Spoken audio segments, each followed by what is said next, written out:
Olá, seja muito bem-vinda aqui ao canal de O Tempo no YouTube. Eu sou Letícia Fontes, editora adjunta de política, e hoje o nosso convidado aqui do Café com Política é o deputado federal Cabo Júnior Amaral. Deputado, obrigado por estar aqui com a gente hoje. Obrigado, Letícia. Eu que agradeço aí pelo espaço. Deputado, primeiro eu queria começar a perguntar, o senhor recentemente pediu uma autorização ali para a Justiça para visitar o ex-presidente Jair Bolsonaro e o senhor visitou ele. Como que foi essa visita? Letícia, a visita foi antes de um encontro político, um encontro de pessoas próximas, de amigos, né? Eu tenho uma consideração pelo presidente Bolsonaro muito grande. Se não fosse a existência dele lá atrás, em 2013, 2014, quando eu comecei a despertar para a política, como policial militar indignado com a impunidade, comecei a ouvi-lo, dificilmente eu teria mexido com isso na minha vida. Ele foi uma pessoa que me deu esperança no meio político e me motivei.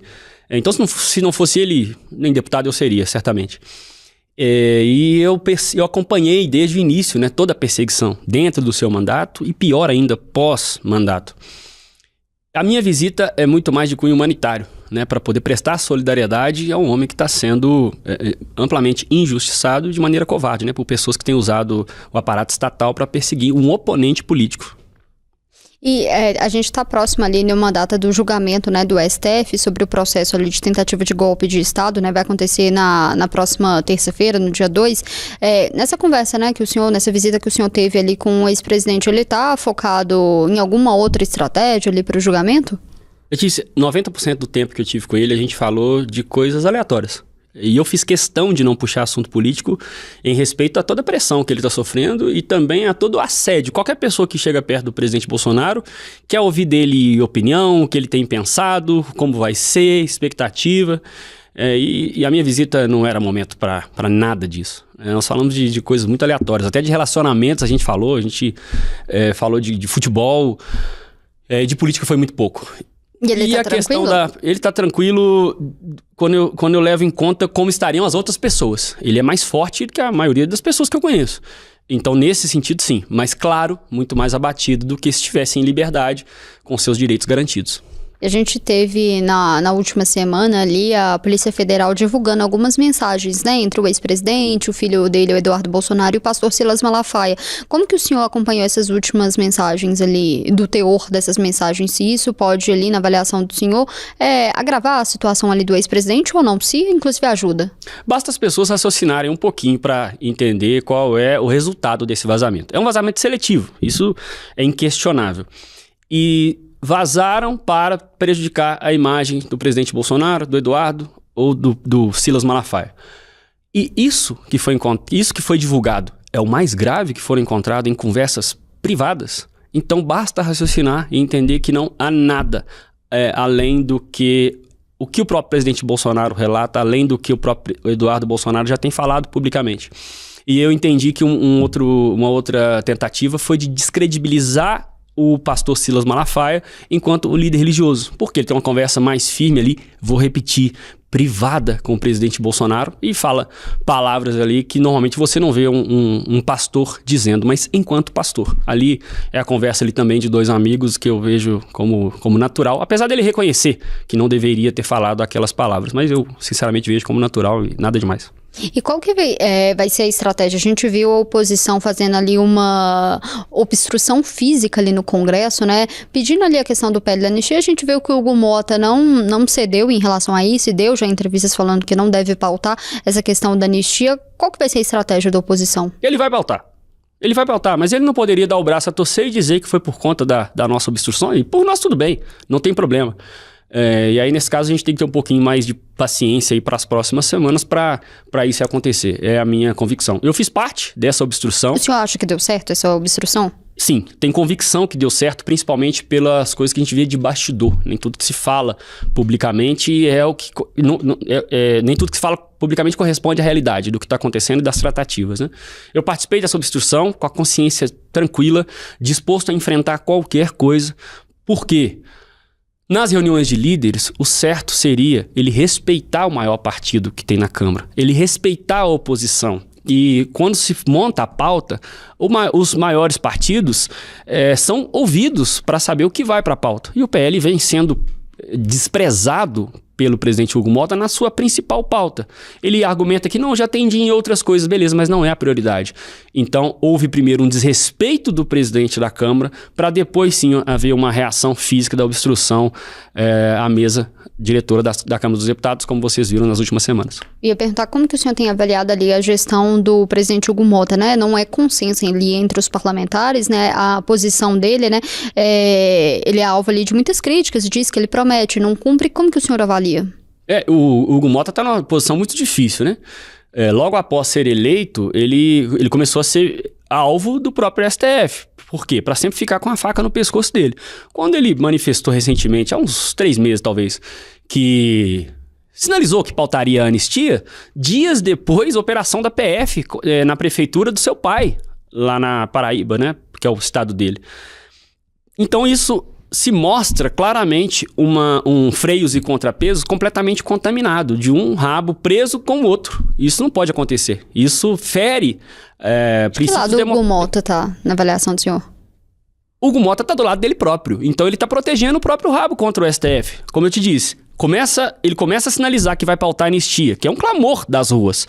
E vem uma operação da PF contra ele. Isso é um recado. O STF hoje tem um poder absoluto sobre os outros 2 poderes, até sobre o atual presidente da República, que isso gera um desequilíbrio nesse sistema de freios e contrapesos, como eu disse, que está completamente contaminado. A gente, infelizmente, está nas mãos do que o STF quer, e ele não é mais um poder jurídico, né? É um poder político e que está perseguindo adversários. Sobre essa questão da anistia, né, nas mensagens que foram divulgadas pela Polícia Federal, a gente tem alguns trechos, né, dessa conversa que fala que o filho, né, do ex-presidente Eduardo Bolsonaro até rejeita ali uma anistia light. Como que o senhor vê isso? Se isso ali não pode gerar ruídos, ali, dificuldades até entre outros parlamentares do Centrão ali que talvez não defende uma anistia ao Bolsonaro, mas talvez aos envolvidos ali dos atos do dia 8 de janeiro. Eu tive com o Eduardo Bolsonaro em julho, o visitei lá no Texas, ele me recebeu na casa dele, a gente também tem uma proximidade muito grande, e aí eu confesso que a minha proximidade com o Eduardo é muito maior até do que com o ex-presidente Jair Bolsonaro, e para mim é muito claro, eu não tenho dúvida nenhuma, que o Eduardo está preocupado com o todo. O que é anistia light? É tirar 20 anos de prisão para uma velhinha que estava lá dentro e que não tem prova nenhuma, que ela sequer quebrou alguma coisa e dá a ela 6 anos de prisão? Pela presença naqueles atos de vandalismos e não de golpe de Estado, que é o que estão tentando forçar. Eu não defendo, eu não defendia inicialmente que não houvesse punição para ninguém. Mas em um processo todo contaminado e com características evidentes de perseguição política, só tem o caminho da anistia ampla, geral e restrita, que é o que prevê a Constituição. E como que o senhor tem visto a atuação ali do Eduardo Bolsonaro nos Estados Unidos, né? Em relação ali com sanções ao Brasil, do governo americano ao Brasil, a gente tem algumas pesquisas, né, que saíram, a pesquisa Quest, falando que isso, inclusive, ali estaria atrapalhando a percepção do eleitorado ao bolsonarismo. O senhor acha que ele está correto, né, nessa atuação dele ali nos Estados Unidos, que tem que manter? Sim, tem que manter e ampliar. É a única pressão hoje capaz de fazer com que agentes de poder que dominam o sistema brasileiro possam recuar. O Eduardo nunca buscou sanção econômica ao Brasil. E o Eduardo não manda no presidente Trump. Ele é um porta-voz da nossa causa, das perseguições que estamos sofrendo lá, junto ao governo americano. O que o Eduardo sempre buscou foi sanções direcionadas aos descumpridores de normas, aos violadores de direitos humanos, como principalmente o ministro Alexandre de Moraes. E aconteceu. Infelizmente, paralelo a isso, veio também as sanções econômicas, né? Mas, para mim, o Eduardo tem que manter esse papel, que é a nossa esperança para que essa democracia seja verdadeiramente restabelecida. Deputado, só voltar um pouquinho. O senhor acredita que a obstrução deu certo, foi a medida correta ali, e acredita, sim, que o presidente Hugo Mota vai pautar a questão da anistia, mas e se não pautar? Qual que é a estratégia da oposição? A gente tem conversado algumas coisas. Dá para adiantar? Não dá, porque aí deixa de ser estratégia, né? Mas a gente vai elevar o nível dessa disputa. Isso pós-julgamento ali do Bolsonaro no dia 2? Não necessariamente e após, talvez até antes. Vai depende dos nossos líderes, depende de como é que vai estar a temperatura. Mas eu percebi uma coisa que eu não percebi na legislatura passada. Nós temos hoje um número muito maior de deputados conservadores que não têm apego ao mandato, mas têm apego para apresentar o resultado que o eleitorado espera. E o eleitorado espera que a gente restabeleça a democracia e a gente tem que fazer o esforço que for necessário. Inclusive correndo o risco de perder o próprio mandato, como foi a primeira obstrução na mesa diretora. E se for necessário fazer coisas acima disso, em níveis acima disso, nós vamos fazer. Voltando um pouquinho aqui para Contagem, né? Viralizou um vídeo do senhor, inclusive ali gerou muita repercussão ali, respostas da Prefeitura de Contagem, que é um vídeo ali questionando a compra de leite em pó em Contagem. A prefeita respondeu, acusou o senhor ali de fake news e disse que vai acionar a justiça e pediu, inclusive, para o senhor se retratar. O senhor, queria ver como que o senhor avaliou ali a resposta da prefeita Marília Campos e se o senhor vai se retratar. Eu lembro daquele meme, né? Alô, Tino. Galvão, fala, Tino. Sentiu. Ela sentiu. Ela sentiu porque ela sabe que tem coisa errada. Para quem não acompanhou, só para trazer um contexto, né? Eu faço um trabalho de fiscalização sério e de verdade. A gente não se entrega ao sistema, a gente não tem medo de ameaça. Inclusive, eu sou membro da Comissão de Fiscalização e Controle lá da Câmara dos Deputados. E aqui em Contagem, até também acompanhando hoje aqui no estúdio, eu tenho um grande parceiro, que é o Mauricinho do Sanduíche. E é um cara que eu tenho muita satisfação de ter encontrado no meio político, porque ele tem o mesmo perfil que eu. Ele não se encurva e vai até as últimas consequências. A questão do leite em pó foi só um dos contratos que a gente analisou com as nossas equipes que demonstrou essa compra superfaturada. E por que eu afirmo que é superfaturada?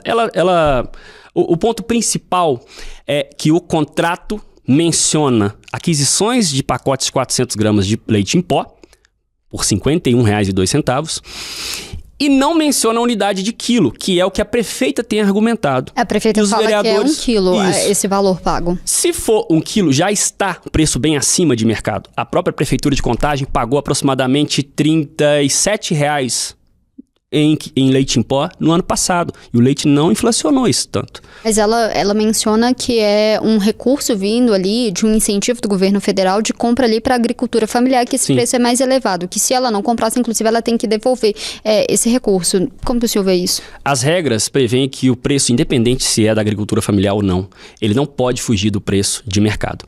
Mas o que eu estava dizendo é o seguinte, a gente tem outros contratos que apresentam a mesma modalidade de compra por valores muito menores. Mesmo se ela tiver certa e apenas foi um erro formal. Vamos supor que, mesmo eu conhecendo o jeito PT de governar, ela me convenceu de que foi um erro formal. Por que ela não assume, então, que é erro formal? E que, misteriosamente, tiraram logo a medida de quilo do quilo e deixaram a menção a 400 gramas. Isso no contrato. No contrato, o contrato não tem. Lá no chamamento público tem, como a gente explicou em vídeo. Mas quando foram assinar o contrato, tiraram essa medida. Com qual intenção? Ou foi acidente? Mesmo se for erro formal, a prefeitura ela deveria vir a público, reconhecer o erro formal. E que bom que nós fiscalizamos, né? Porque agora não podem entregar mais pacote de 400 gramas. Tem que cumprir 1 quilo. Cumprir o chamamento, né? Porque o contrato ainda precisa ser corrigido. Ela me enviou uma notificação extrajudicial e no meio jurídico se fala que quem envia notificação extrajudicial, em regra, é porque não tem segurança da vitória numa conflito na justiça. E ela sabe, o contrato não tem quilo. Ela vai perder se ela me acionar na justiça e vai ser melhor para nós. Nós vamos ter mais tempo para discutir esses problemas. Só a título de exemplo, Letícia, em Rodeiro, a cidade de Rodeiro pagou R$ 43,00 em 1 quilo de leite em pó, aí sim, e em 525 pacotes. Contagem fez uma compra 200 vezes maior, de mais de 120 mil quilos de leite em pó, se for quilo. Se ela tiver certo no que ela está dizendo.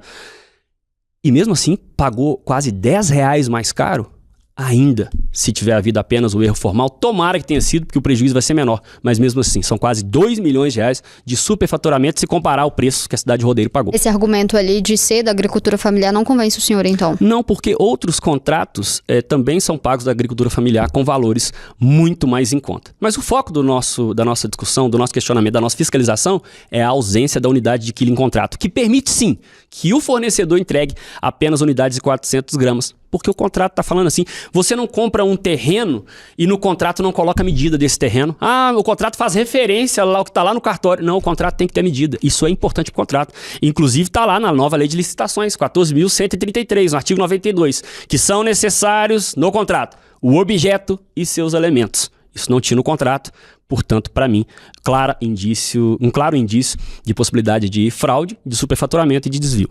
E esse pedido da prefeita, do senhor fazer um vídeo de retratação?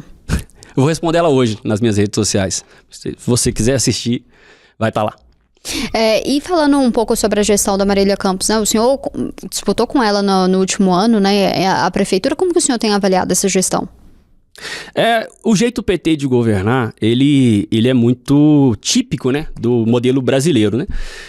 Presidencialismo de coalizão é o que a gente fala em relação ao governo federal que coopta os deputados. E aqui em Contagem é a mesma coisa. Os vereadores, aí eu vou dizer a grande maioria, estão nas mãos da prefeita.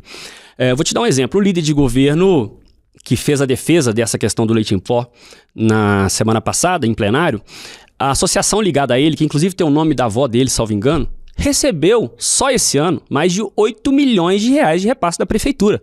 É claro que ele vai fazer a defesa desse governo. Então, uma administração que não tem oposição significativa, que pode contar com a leniência e a complacência dos vereadores nessa troca de recursos e de cargos, ela faz a lambança que quiser. E é o que está acontecendo em Contagem. Por isso nós não temos, por exemplo, o sistema SIM, que é o sistema de integrado de mobilidade, concluído. Já, salvo engano, já vai para quase 10 anos. E agora voltou a mexer, faz aquela bagunça na João César, atrasa a vida de todo mundo. E vários outros escândalos. Eu mesmo fui responsável por um requerimento de fiscalização no TCU sobre a SSA. E o TCU reconheceu que há diversas irregularidades na administração da SSA. Na gestão anterior, era investido em torno de 600 milhões na saúde de Contagem. A prefeita atual bate no peito porque ela dobrou esse recurso. E o número de médicos caiu quase 30%. O que explica isso? Como é que você dobra o recurso de investimento e diminui o número de médicos? Então, assim, eu tenho, não só essa entrevista aqui é mais curta, claro, mas eu tenho dezenas de elementos para mostrar que essa administração não funciona. Tive a disputa na legislatura passada, a gente foi muito prejudicado pela falta de televisão, pela minha taxa de conhecimento da cidade, que era muito menor do que a dela, claro, e mesmo assim as pesquisas indicavam 2 dias antes da eleição que eu teria 20%, quando abriu a urna a gente teve quase 40%, o que demonstra que a população de Contagem não está tão satisfeita como a prefeita apresenta nas suas redes. Falando um pouco sobre 2026, né, principalmente na disputa ali do governo de Minas, o senhor está no PL, quem que é o nome ideal ali para poder disputar o governo de Minas na avaliação do senhor? Olha, tem vários nomes que podem assumir esse espaço. Eu, até em respeito às lideranças partidárias nesse momento, eu prefiro não fazer conjectura porque eu posso atrapalhar algum tipo de negociação. O Cleitinho apresentou recentemente o seu nome, né? Acho que recentemente não, nós já temos algum tempo. Ele tem um perfil que conseguiria aglutinar muitos eleitores, independente até da causa, da questão ideológica. É um cara que comunica muito bem com a população, mas há outras opções. Eu sei que o vice-governador Matheus Simões também fez uma aproximação ao PL, ao contrário do que disseram, tá fechado, o PL vai apoiar, não houve nenhuma conversa. Mas o ex-presidente encontrou o Matheus Simões da última vez que ele veio aqui, não teve conversa. Não teve conversa, ele foi muito bem recebido, mas o que eu sempre explico ele é o governador do estado. Esse presidente Bolsonaro veio e foi recebido pelo governador do estado. E é natural que hajam conversas nesse sentido. O que eu sei que não pegou muito bem foi esse lançamento antecipado, né, do Zema para presidente. Isso deixa ainda mais afastado. Não pega bem porque dá a sensação que ele quer ocupar na marra esse espaço que está sendo deixado pelo presidente Bolsonaro à força, né, deixado à força pelo STF. E esse espaço não vai ser deixado por ele. Esse espaço é do presidente Bolsonaro, não porque o público bolsonarista o segue de maneira cegamente, mas porque ele já provou, não só no seu mandato, como depois, que é fiel aos seus compromissos e representa as causas que a gente defende. Ele fala, né, deu algumas entrevistas, né, o governador Romeu Zema e aliados dele, falando que teve inclusive uma conversa ali com o Bolsonaro, que o Bolsonaro apoia ali o maior número de candidaturas no primeiro turno. Não teve então essa conversa? O presidente Bolsonaro fala por uma questão de cortesia, né, fique à vontade, você tem esse direito de ser candidato. Mas a gente sabe que para demonstrar lealdade, para demonstrar união, é preciso de uma postura um pouco diferente. Então, no meu ponto de vista, foi uma candidatura antecipada. O governador, então, não demonstra essa lealdade, então, ao Bolsonaro? Não. Lealdade ao Bolsonaro, nenhuma. Nenhum dos governadores. Acho que até o Tarcísio tem dado sinais desagradáveis ao que eu, enquanto um seguidor fiel do presidente Bolsonaro, espero. Quais sinais, assim, do Tarcísio que o senhor vê? A própria tentativa de fazer conexão direta com o governo americano para tentar resolver sem o presidente Bolsonaro. A própria presença ao lado do Caiado, e ele não se opôs ao que o Caiado disse. Um de nós três vamos ser candidatos a presidente, vamos ter apoio dos outros dois. Eu entendo que se ele fosse extremamente leal, ele deveria, tenho o maior respeito por ele, reconheço a sua gestão de extrema eficiência, mas nessa questão moral, eu acho que de lealdade, eu acho que ele deveria, entendo que ele deveria ter sinais, dar sinais mais claros de que há uma hierarquia na direita e que o presidente Bolsonaro continuará sendo esse líder. Nesse momento, o ex-presidente está inelegível ainda, então quem que poderia ser o nome do PL quando a gente fala em âmbito nacional?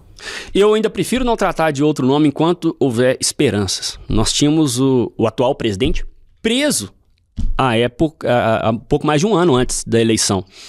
E tudo se reverteu para que ele fosse colocado em liberdade e enfrentasse o presidente Bolsonaro, e acabou acontecendo o que aconteceu. Então, há reviravoltas, e eu ainda espero essa reviravolta. Tem outros nomes que eu gosto, do próprio Eduardo Bolsonaro, mas que também está na mesma situação do... Entre Eduardo Bolsonaro e Michele Bolsonaro, quem que seria o melhor nome na avaliação? Os dois são bons nomes, mas pelo histórico de dedicação ideológica, eu prefiro o Eduardo e pelo meu alinhamento com ele. Mas se vier a Michele também, estaremos bem representados. Deputado, tem algum temor dentro do PL ou na avaliação do senhor? Nessas mensagens que foram divulgadas ali pela PF, a gente vê um mal-estar ali, inclusive do Eduardo Bolsonaro com o Tarcísio. Você tem algum temor que esses governadores de direita, eles podem ter um mal-estar, distanciar ali do bolsonarismo? Eles não farão isso, porque quem vai perder são eles. Todos que fizeram esse movimento de afastamento do Bolsonaro se complicaram na política.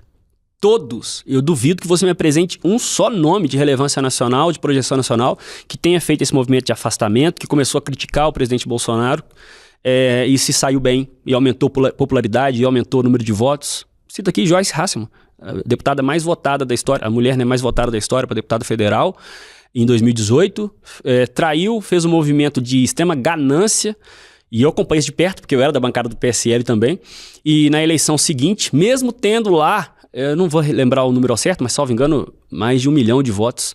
Ela recuou e, salvo engano, teve 7 mil. E não só não foi eleita, como foi humilhada nas urnas. Esse é o final político de quem se projeta na esteira do Bolsonaro e depois o abandona, né? O povo brasileiro tem aprendido bastante. E essas pessoas dependem do eleitorado conservador para continuarem crescendo na política, para se manter na política. Então, esses governadores sabem que quanto mais fizerem esse tipo de movimento de afastamento, mais vão perder. Por isso ainda não dão declarações assim contra o presidente Bolsonaro. Eles são espertos, eles aprenderam um pouco. O senhor falou que não vê uma questão de lealdade ali, falando do governador de Minas Gerais ao ex-presidente Jair Bolsonaro, mas a gente vê ali, pelo menos nas últimas entrevistas, em postagens na rede social, ele tomando um discurso um pouco mais bolsonarista. Isso não é suficiente. Ele sabe que ele precisa, se ele quiser concorrer no público da direita, ele sabe que ele não pode atacar o presidente Bolsonaro. Pelo contrário, ele tem que dar sinalizações de proximidade, né? Não é só ele, o Caiado fará a mesma coisa, como tem feito, o Tarcísio fará a mesma coisa, Ratinho Júnior fará a mesma coisa. Entenderam que a grande parte, eu vou chutar aqui, talvez 30% do eleitorado é bolsonarista, antes de qualquer coisa.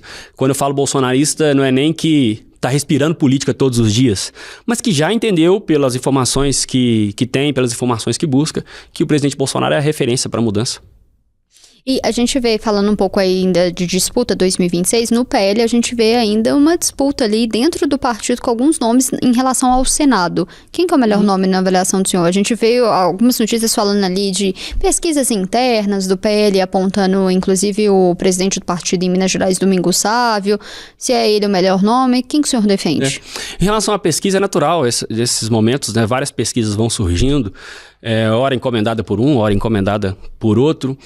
Essa pesquisa que você se refere, ela foi contratada pela direção estadual do PL, da qual o presidente Domingos Sávio é presidente.